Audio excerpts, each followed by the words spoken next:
Mutton mutton mutton तो सांग मैंने आज हूँ छाड़ खाई आमर आसी मटन आपण घरे कौन आमिष आसी मत कमेंट निश्चिंत जनइबे।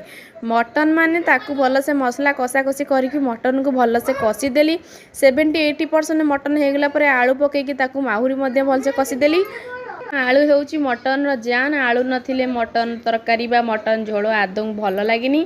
आज छाड़ खाई माने मु ताकू कषा कषि करी कौन कली ना सीटी दब देदेली 3टा सीटी होती कि अपेक्षा कर पारे ताकू पुणी निजे निजे सब सीटी जाक बाहर करदेली। तापर मटनटा देखो केते सुंदर देखा तो गरम मसला टी पकईदेवा।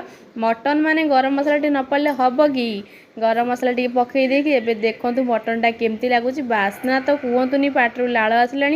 चलतु एबे गरमा गरम भात सांगे सालाड टिके आउ ता सांगे पियाज कंचा लंका आउ ता सांगे मटन को भातर टिके आलू को गोले दी झोल टिके नहीं कि जो खाइबा ओ हो जो शांति आउ किछि भी कहि हेबनी एबे जाउची खाइबी।